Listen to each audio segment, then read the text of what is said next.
Robby. And we were missed once I was. I know, but I'm gonna miss it. Hi everyone, my microphone's working again. I wanted to thank you all for coming here today, and I want to share a little bit of information with you before you get to hear the sweet, sweet sounds of Robby. The Voice of Aging conference that is going on tomorrow at the Carmel Library, no cost. There'll be coffee and bagels there. It is going to be in the large community room on the first floor. When you come in the main entrance, it is the big community room on the left, and if you come in a different entrance, someone will be there to show you where the room is. It is from 9 to 1. Your headliner, Gary, will be in the later part of the workshop, so if you want to come later, you don't have to stay for the whole thing. But please attend. You can ask questions, give input. It's a wonderful, wonderful opportunity to talk about different things in the community that have to do with aging. We have some fun things that I wanted to mention to you as well. If any of you are interested in going to the Songbook Foundation, the film screening of Summer Stock next Tuesday, October 17th, there's a whole event affiliated with it. There's book signings, but you can use a code and you will get that whole event for $5. So it'd be like going to a movie for $5, and it's at the Palladium. If anyone's interested, come see me and I will give you that information. Okay? Without further ado, I know you guys know Robby. He is Adventure Archives, essentially, and they sponsor our salad. Can you guys give him a huge round of applause, because the fresh salad makes all the difference. But not only is he a talented adventurer, he is a musician. So Robby, take it away. Thank you. Hey, hello everyone. I am Robby, as has been discussed. Okay, so I have a YouTube show called Adventure Archives. You can see it on the screen right there. Everybody knows what YouTube is. It's basically a travel channel show that we put on YouTube.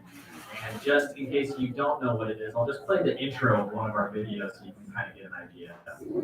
With over 2,000 miles stretching across 14 states, the Appalachian Trail is a behemoth of a trail full of natural, cultural, and historical significance. We've had a taste of the variety of wilderness found on this trail, from the steep hills of the Smokies to the grasslands of Grayson Highlands to the jagged peaks of Katahdin.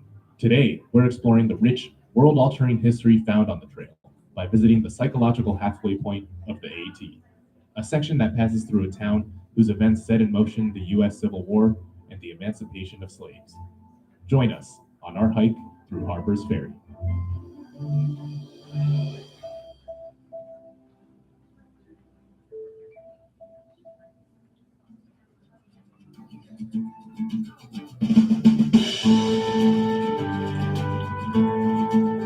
Okay, I'm just going to let this part play so I introduce the other people I do it with. So that's my cousin Andrew right there. That's my other cousin Brian.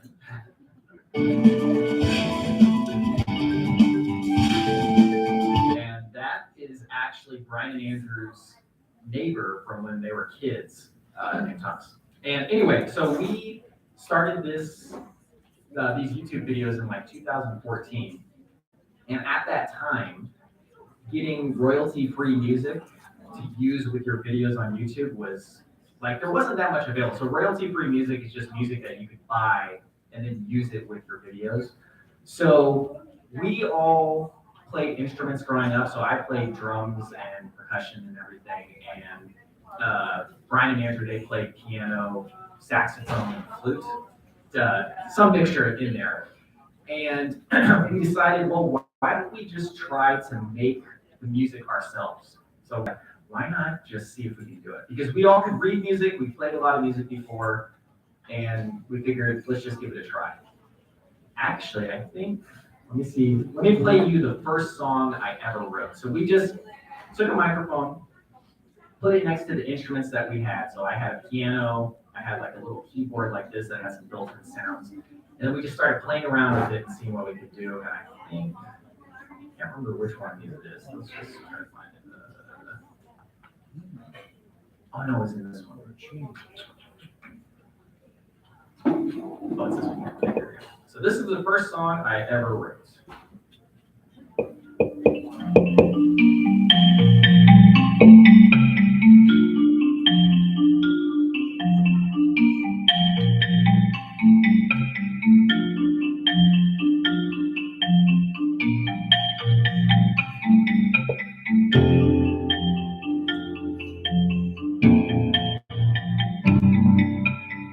I guess I should also mention that the instruments you're hearing, one of them is a marimba, which is like a big xylophone. That's one of the instruments I added. The other one is a piano, which is another instrument. So we basically just used what we had when we started out.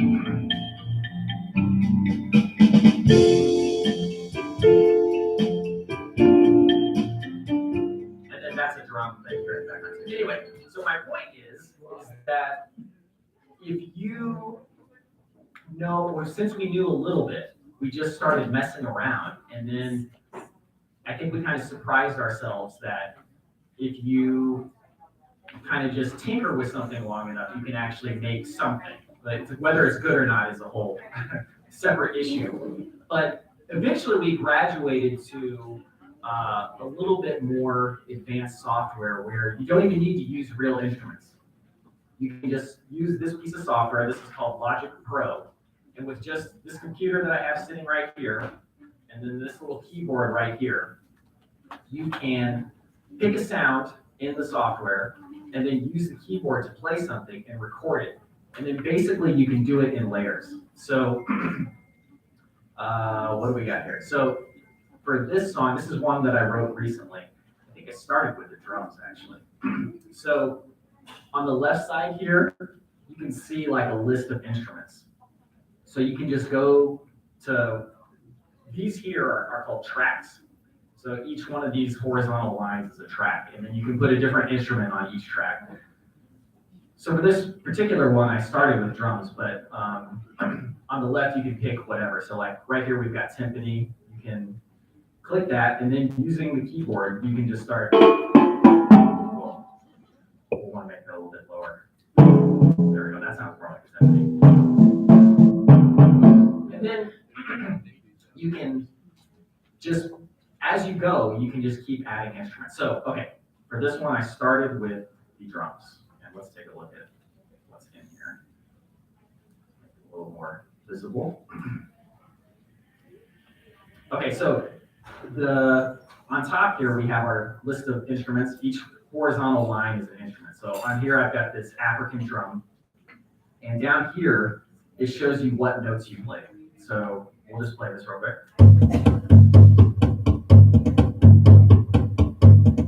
And when I'm writing music, lots of times, well, first, I don't consider myself very good at it. I don't know any music theory. I just kind of fumble my way through. But when it's especially difficult, I start with the drums because that's what I played growing up. And it's kind of a good starting point because there's no, you don't have to come up with a good melody or a good harmony. You can just tap out a beat, and then that'll be the bass of your song. So we use this as the bass of the song. And then I was like, well, what would go with that? And I knew that a kalimba sounds pretty nice. That's another African instrument. And so I tapped out the little, you kind of just experiment. So I selected the kalimba and then I just started.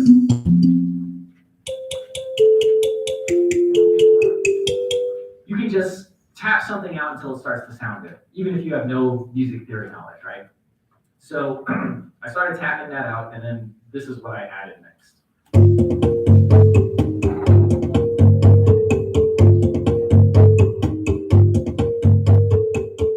Okay, so there's the actual notes if anybody reads music. Robby, Yeah.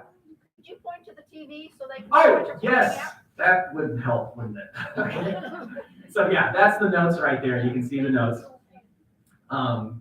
If anybody reads music. Okay, and then when I write a song, for me, there's three main elements, well maybe four, but you've got the melody, which is the part that you sing to, right?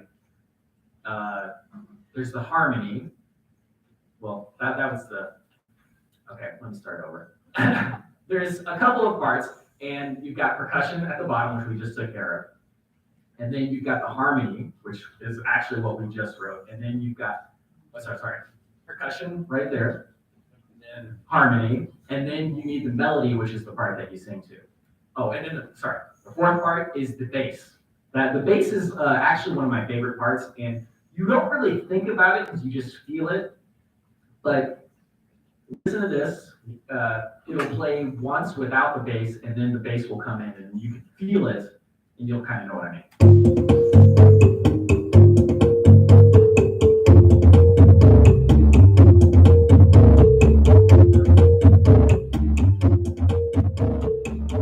Well, it's not very clean in this room, but you can hear the bass there.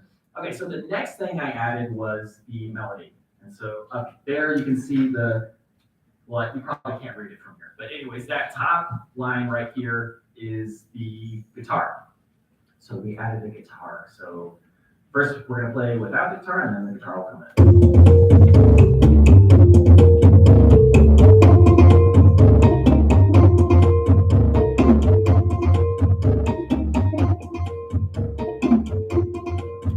Okay, and then I added a little bit of embellishments with another instrument called a quattro, which I actually don't know what that is, but you can just go through your instrument list and you find something that sounds good, and then you just go with it.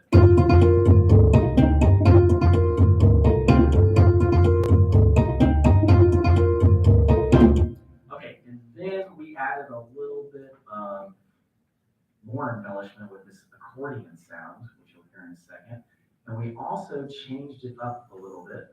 And then I added the crash cymbal. So basically, when I write music, you can see the colors on here. Each color is kind of a different musical section. So like you don't want to play the same thing over and over again because it would get boring to listen to. So what I'll do is I'll write one section and I'm like, okay, how can I change that? And I'll just experiment on this little keyboard here until I find something that sounds okay. So I'm going to change just a second. Some violas in here, right?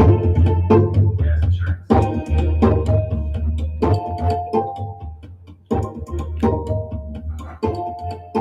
Okay, then we change it one more time. And then this is actually a pretty fun thing. Well, first I'll play it without the voices, but then I'll show you the voices that I added as well.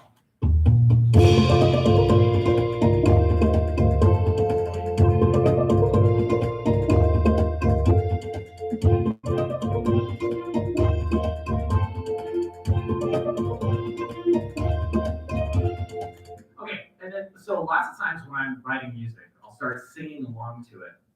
And and I think one of the points that I want to get out of this, not that anybody ever would take up writing music, but if you ever wanted to, it's not as difficult as it seems. Like you can just experiment on your own, and I think you'll surprise yourself how much you can do with just your ears and your own taste. So, like I said, none of us really had that much music theory knowledge. I was a music minor in college, and I took one semester of music theory, and I forgot almost all of it. But even without that knowledge, you can kind of just, as you experiment, you can surprise yourself. So anyway, the voices, as I was singing to this, I was like, oh, you know what? I think this needs like some sort of like groovy shout or something. Where is my, hold on, I lost, there it is. Okay. It's like, this needs something. And I knew that I had some vocal samples that I could use that were built into the program. So I just started looking around and I found this one. Oh, I have it. Oh, shit, there it goes. Hi! Hi! I was like, oh yeah, that's pretty good. Okay, and then I found this one as well. Ole! Ole! So if you'll listen, you can kind of hear it in the background. In fact, I'll make it a little bit louder so you can hear it a little bit better.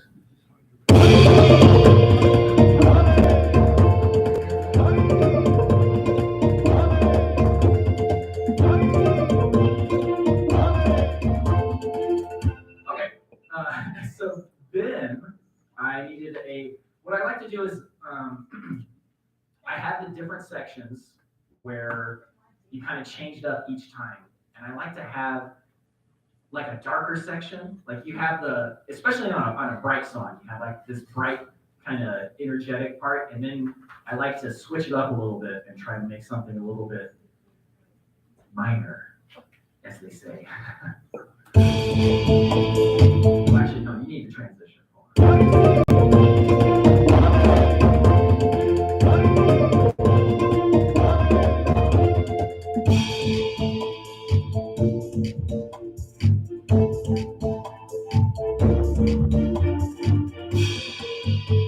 Okay, so that hopefully makes some amount of sense.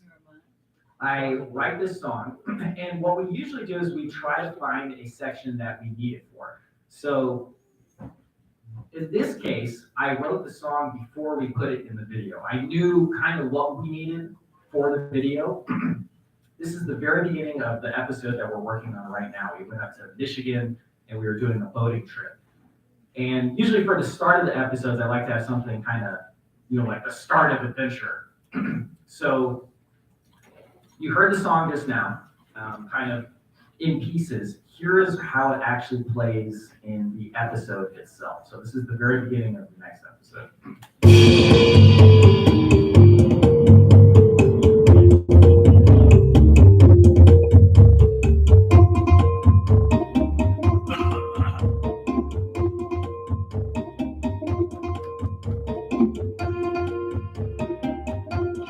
I should also mention that this is before any narration.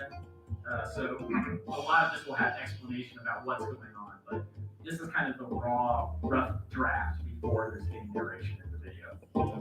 Yeah. You guys ready to die in a boating accident?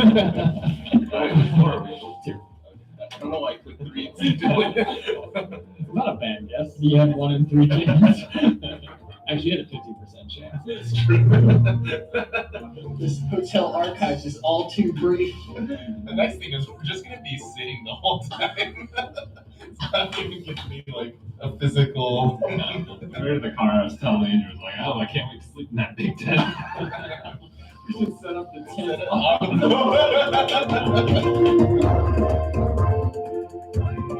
Okay, so anyway, you get the idea. Hopefully you were able to understand some of that. That was the audience kind of muddy in here. But what we'll do is, this is actually the software that we use for editing the video itself.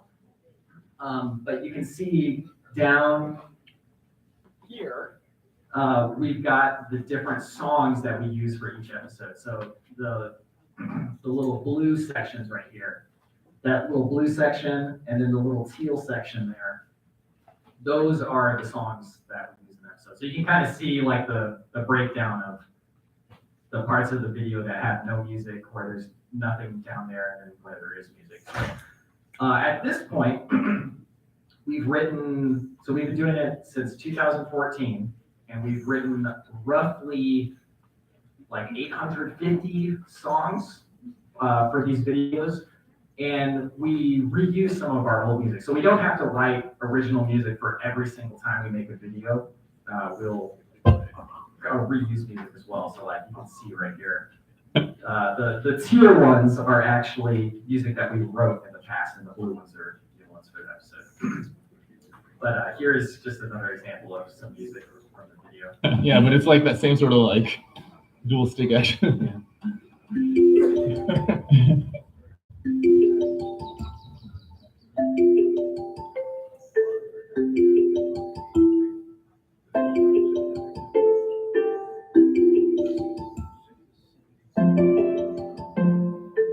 And this is actually a fun shot too, because that boat that we're using, the guy who loaned us that boat, he had a drone. And he filmed us as we were getting started on the trip. This is the Manistee River in Michigan. So it starts like, I don't know where it starts, but it goes all the way out to Lake Michigan. It starts in the middle of the state. Okay, but anyway, I think that's about everything I had. Does anyone have any questions? Oh. How did you guys get started doing it? We got started doing it we started making these videos because we would take pictures and videos of our own trips and vacations and stuff. And in college, I learned video editing. And just for the fun of it, I took our pictures and videos that we took on some vacations, strung them together with some music, and then just made our own little show. And then we were like, you know, we can put these on YouTube and make it so that other people could watch them too. And then it just kind of grew from there. And then now this is what we do. So basically just dumb videos we made for ourselves became dumb videos we made for other people. How do you decide, like, where you're going to change, like, what portions of the video need a different song, or what the mood of the song should be? Okay, yeah. So the question was, how do we decide what song to put where in the video, and how do we change the mood or decide what mood it needs? I think it's kind of just intuition as you edit the video. You're like, oh, well, we kind of did a slow song there, or we might want to match the mood of what's happening on screen. Say something difficult is happening on screen, like here, I can give you an example on this one actually.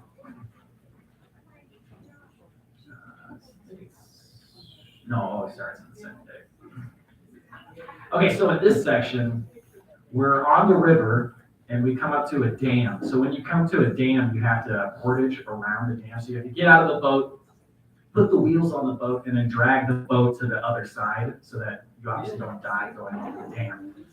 But that's kind of an exciting thing and like a nice change of pace.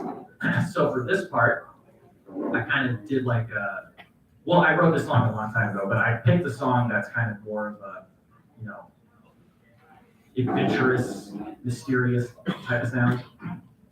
Oh, damn up there. Oh, it must be Tippy Dam.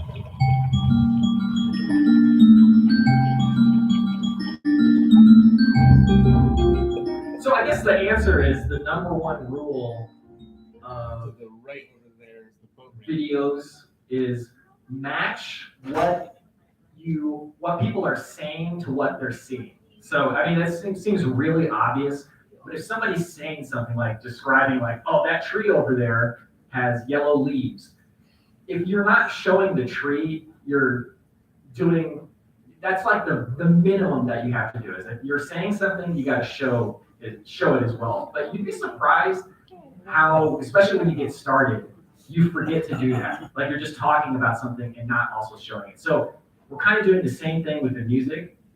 If there's a specific like feeling that's happening on screen, we try to match the music to the feeling.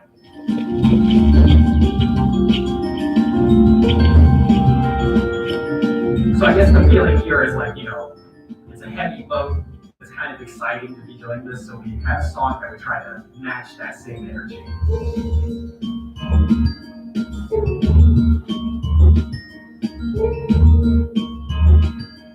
By the way, this is a really cool boat.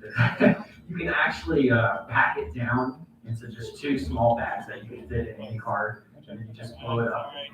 And then it's a very sturdy boat. Also, we get some other boats here. It's pretty funny.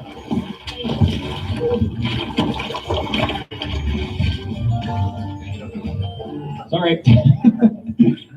Second day. There we go. You know what's funny is that. Okay, anyway, were there any other questions? Yes? Can you copyright your songs then, or are they? You get automatic copyright just by writing it, but we've never actually gone through the appropriate channels and like gone through the music licensing company stuff. We should do that at some point, and I will do that at some point, but it's low on my priority list. No, well, they can't use our music now without, like, there's been people like just ask us, can we use it in our YouTube videos? We're like, fine. But nobody can license it currently because we're not part of like EMI or ASCAP or stuff. But that is something we could do down the line, yeah. Yes. Can you earn a living doing this? Yes. Hey, good Yes. for you. Yeah.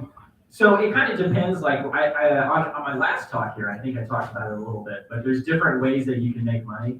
So there's obviously YouTube ad revenue. So like every time somebody watches this video, if an ad plays in front of it, then we get a little bit of money. I don't know how much it is. It's probably a couple cents, but. Our particular way of making money is a site called Patreon. It's kind of like a site where people who really like our videos can go and say, oh, I like your videos. Here's $5 every time you release a video. And then they get like a few bonuses, like we'll put some behind the scenes stuff and like commentaries for the videos. But that's how we make our money. We use Patreon, a little bit of YouTube ad revenue, and then another thing, we actually do sell our music for people to listen to. That's a very small portion, but that's also something. But yeah, if you're lucky and persistent enough, you could make a minimum wage living on this. Maybe slightly better. And have fun doing it, though. Yes, yeah.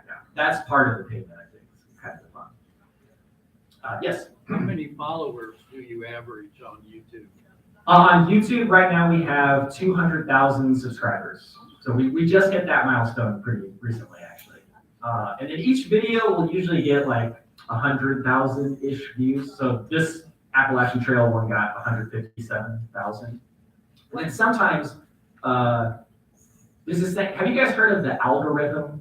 Like, just have you heard that in modern vernacular? It's basically where it's how these companies show you what you see. So like on YouTube, the YouTube algorithm, they call it.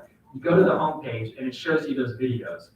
The software is deciding what videos you're seeing on there. It looks at what you've watched in the past and what your demographic is, and like, oh, you might like this video. So sometimes you get really lucky and the YouTube algorithm decides, oh, your video at Glacier National Park, I'm going to show that to a lot of different people because I think a lot of different people will like that. And then it'll get 1 million views. So like this, this Glacier National Park video we did, if you look down or right here, it says 1,073,000 views. And that's not typical for our channel, but sometimes we get really lucky and you just have the right combination of your thumbnail, which is the picture that you see there.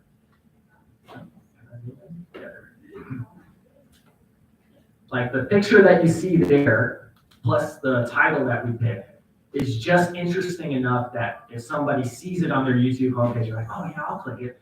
They click it, and then the YouTube algorithm sees that and is like, oh, I'm going to show that to somebody else too. And then you just get really lucky and you get 1 million views. So yeah, but that's not typical. Typically, it's like 100,000 views per video, and then sometimes we get 1 million. Okay. Yes. Do people have to pay to subscribe? No. So that it's kind of funny that you should say that because YouTube, when they first got started, they chose the word subscribe. It's always been free, but subscribe sounds like something you have to pay for, and I think that's something that they've kind of regretted ever since they started doing it. But subscribing just means that you're following the channel. So like if somebody posts a video, you'll get updates like through your email that say, oh, they just posted a video. For something like Patreon that I mentioned earlier though, that actually is somebody pays. Like, okay, every time you release a video, I'll give you $5. But just subscribing on YouTube, that's just basically getting a notification that says, oh, they released a video. Yes, you had a question too? Well, same thing. Oh, same question. If you got to pay for that or not. Yeah, the subscribers, it kind of leads to getting paid because it'll mean the more subscribers you have, the more likely you'll get more subscribers, and then you'll get more views, and then more ad revenue. But you don't directly get money from subscribers. Anything else? Yes.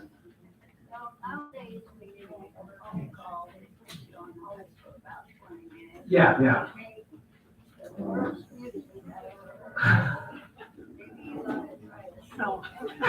That's not a bad idea. Actually, a long time ago, we did have someone using our music as hold music, and it was a very like just casual thing. Like we didn't sign any contracts or anything, and he was very small time. Like he was like, I install phone systems. Can I use your music? I'll pay you. I can't even remember how much it was. We made a couple $100 off of it. But he put our music on hold. So somewhere out there, somebody has listened to our music while sitting on hold. And I hope that they didn't hate it. I hope it was at least okay. Anything else? Yeah. Can you, I don't know if you can pull it up really quickly, but can you by any chance show that portion of Red River Gorge that I like so much? Yeah, sure.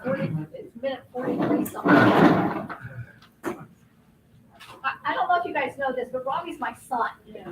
For those of you that don't know. And there's a portion of one of his videos that I watch all the time. It's just a few minutes long, but they're at Red River Gorge. So yeah, this is Red River Gorge in Kentucky. It's a really cool outdoor place. There's a point called Hanson's Point out there, which is actually, it's fairly popular, but it's not marked on any maps. So unless somebody tells you about it, you don't know about it. And we stumbled on it the first time we went there, just completely accidentally.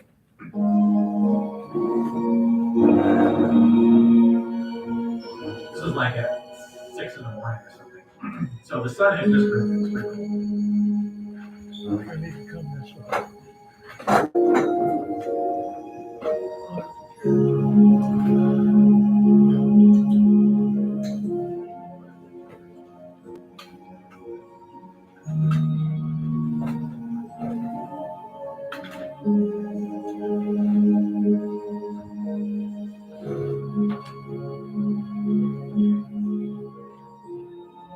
Actually, that would be one of my recommendations if anybody ever wants to get into hiking. This is our view right now. Good morning, Red River Gorges. If you want to get into hiking, Red River Gorge in Kentucky is a great place to start because it's got plenty of really accessible trails and you can see really cool stuff right at the beginning. So, yeah, Red River Gorge, highly recommend it. Okay, I think that is it. Anybody else? Oh, I majored in telecommunications, which is essentially video editing production. So I'm using all of my majors now. So my majors and minors. Okay, cool. I think that's it. Thank you everybody for listening. Hope you have a good lunch. So I thought maybe you could just show a shout out. Okay.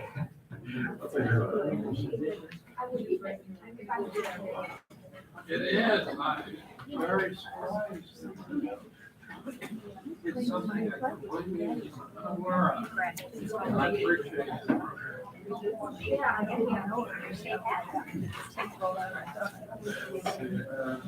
Oh, I shot this one. Okay, so we talked about Patreon earlier, the people who support our videos directly. We'll make little shout outs for them at the end of the episodes. And I actually shot this one in my life. Some might say the best boss. The Lobos for being such a good friend. John Truitt, thank you so much. My name is Brian Kitsune, and I am Have you ever seen The Office, the TV show The Office? This is what it's based on. boss. Some might say the best boss. Yes, we've worked with lots of very big clients. Expedition Research LLC, GreatLakesWatercraft.com. What So do we these do are here? people that have supported us. What don't we do here? Solutions, problem solving. We like to play hard, but we also like to work hard. Just ask Douglas Jackson. Well, I usually get in, I get a cup of coffee, and then I'll go talk to Morgan Ariel Weinrich for a bit, and then I'll go sneak off to the bathroom for a bit, and it's basically time for lunch at that point, so I'll take an hour lunch. I'll usually have lunch with Tim and Nikki. Afterwards, I'll grab a cup of coffee, and then I'll see what Liam and Serenity are up to in accounting. Then I'll try to head back to my office, but on the way, I'll chat with Chewy for a little bit while I'm drinking my coffee. Then I'll sit down and get some good work in. But then it's basically time to go home. And yeah, so we work pretty hard here. We can get in around a good 30 minutes of work every day. Which that was my experience working in an office. I worked in an office for about 2 years, and just I could get all of my work done in like an hour and a half, and then I still had to be there for 8 hours, and I was just miserable the whole day. I was like, can we just go home? Anyway, okay, thank you everybody. Hope you had a good lunch. Thanks for coming. Thanks.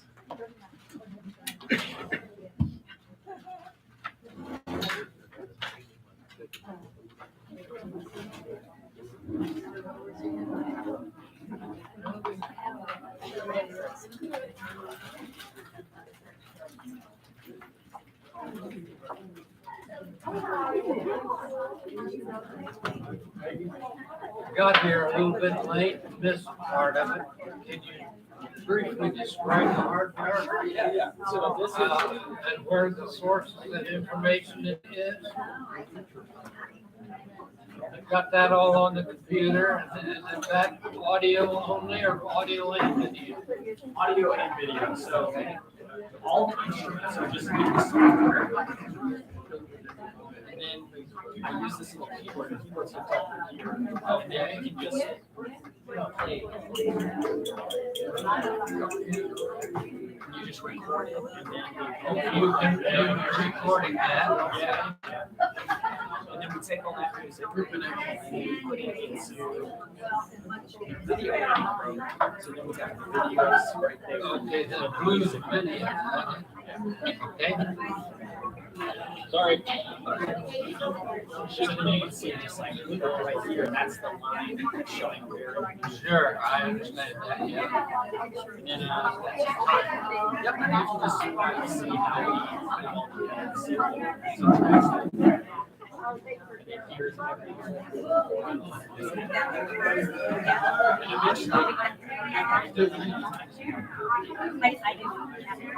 Wonderful. yeah, it's really crazy because you can do it just on this computer. Not every, you used to be really like. Oh, I understand. You can do a lot more. Now, is there information? Oh, yeah. I actually email most of my stuff. Yeah, you just go on YouTube and you search tutorials.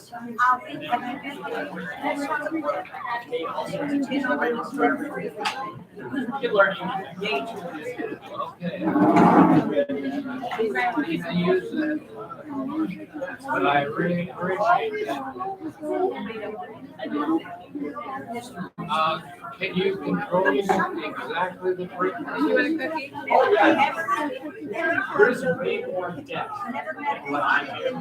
Like people can get all into detail. I was thinking hearing. Yeah, that would be. Great. That would be great. I haven't thought of it. I think there's a lot of people. I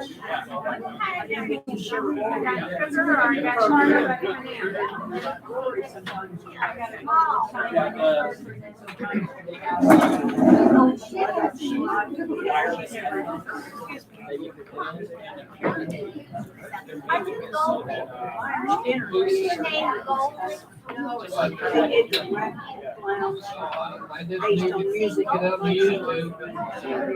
Yeah, tell me everything. Probably, yeah. Have you just considered artificial intelligence when you're using all the machines? Nothing that I do. Yeah. Okay. The artificial intelligence stuff, that's